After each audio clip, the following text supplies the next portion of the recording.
Hi YouTube, it's Darkon633 and today I'm bringing a review of the TK06 Kamen Rider Drive Mashin Chaser. Now, Mashin Chaser is a pretty nice design. I really like the design of the suit and the character Chase. It's a really cool design overall. I really like the fact that this figure is actually very close to a fig art compared to some of the other seasons. It seems like Bandai of Japan has definitely getting much better at producing these figures of the basic line. Obviously, there are some liberties, such as the big giant tire piece for the tire coconut abilities and so on. But I really do like the design overall of the suit, and it's almost on par with the SHF, especially since I'll mention more later is the fact that the shoulders can articulate and not get in the way in terms of articulation. So that's actually really awesome. Now, before we go on to the figure, we're going to take a look at the box quickly. As you can see, it shows TK line. It shows a picture of Mashin Chaser. It shows a large photo of his logo. It also shows another picture of the Mashin Chaser holding onto the brake gunner. And TK06, and I guess it says Mashin Chaser there. On the back, it shows him doing rider kicks and so on in the way that is posed, and the other forms that he can do. It shows that he can attach with the other tires, and the other bike on the line, which is from the tire Coca line. It's connected to the Mox bike and so on. So that's actually really awesome.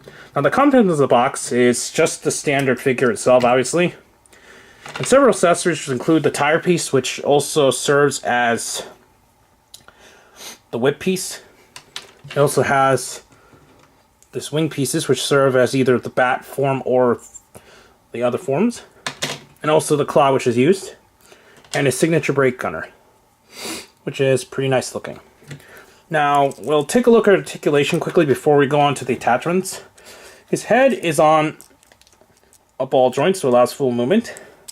As stated earlier, his shoulders have their separate joints, so they allow him to articulate much better on the shoulders. Shoulders also can swivel all the way around. It's got a top swivel up here, and another swivel down at his wrist, if I remember correctly. Yep. It's just really tight, so it only goes about that far, so it's not too much there. He's got a single elbow joint. His hands can go at 360, and at least in pairs of two, his fingers articulate like similar the older Bandai toys, like the WFCs and so on, and all the way going back to the Gaim AC figures. It's got a waist joint, which is not hindered whatsoever, which is good. Goes 360. His legs can go all around, which is good. And also bend back and forth as well. The top part of his leg can swivel, and I think... No, not this one. This is just one swivel there. It's got a single knee joint, which goes about that far. And his feet are on ball joints, so it allows full movement all around, so that's really nice. Now, we'll quickly go on to the attachments. Obviously, we got the tire, since we need to attach the other pieces. Basically, what you do is take the wing piece, and it's going to peg into here. And then the claw, make sure that the claw is actually facing outward with the handle. So as you can see like this, we have to turn around and make sure that this piece here, where it's going to peg into a little hole there, so it allows it to connect. One moment. Let's get that done. There you go. The claw is attached. And now, we're going to attach this entire tire piece back here. What's going to basically do in standard mode is that there's a little peg. It'll peg into the little hole that's up there, and when you attach the tire. Now, this could be a little bit of a pain, since it doesn't like to work sometimes, but it worked pretty well this time, which is good. So that's it, for at least for the standard mode. What's also good about these figures that I really like is that, unlike the Gaim TK figures, sorry, not the Gaim TK, the Gaim AC figures, this can actually hold on much better. But I just think it's because of the style of the weapon, really, than anything else. But just looking at it alone, I'm really glad that this can at least attach much better than I've seen with the Gaim AC figures. So now, we'll go on to his other forms. To transfer it into bat form, what you're going to do is attach at least up here where it's going to detach. So it looks like this. It's still going to be attached to the tire, but you're going to bend this around and you're going to peg it in a way so that it allows it to peg in. So let's turn this around first, since the peg here is actually going to peg into his arm right here. So here we go. Let's get that done. It pegs in. So there you go, and that's how you attach the regular attachments there. Now in bat form, basically what it is going to give him a giant crossbow kind of deal, which looks like that. So that looks really nice. I really like the style of this weapon, and unfortunately the fig art does not come with it, at least if I know. And yeah, the two pieces do get disconnected very easily, so that is a bit of a pain. Just going to attach it back so it looks like that. So there you go.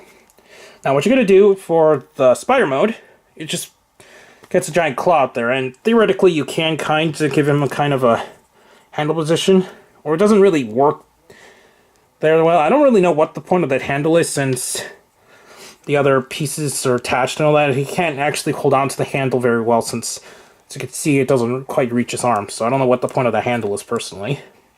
And then the third form, which is his Cobra, everything just stays back, and then he summons the giant whips. So there you go with his Cobra mode. So that's actually really awesome. Now, just as a spoiler alert, in the episode 21 or so, this is something the TK figure can obviously do from the beginning, but since it's actually canon, I'm going to show it here.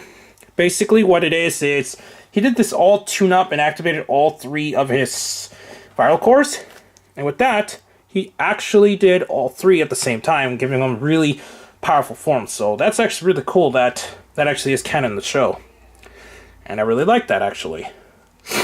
Now, he can actually also detach this and attach it to the back as well, and give him these bat wings on his backpack kind of style.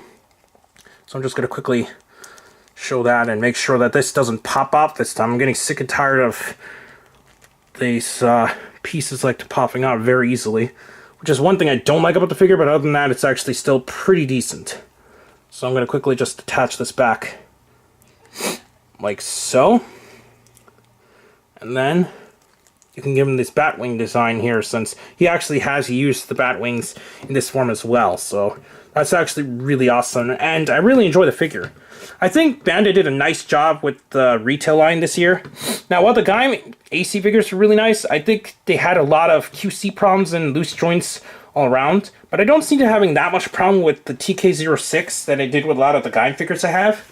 So I think he's definitely a worthwhile pickup, and I think he's a pretty sweet figure. If I remember correctly, I think he's still available at amiami. I got this at amiami about a month or so ago. I think it's been over a month now.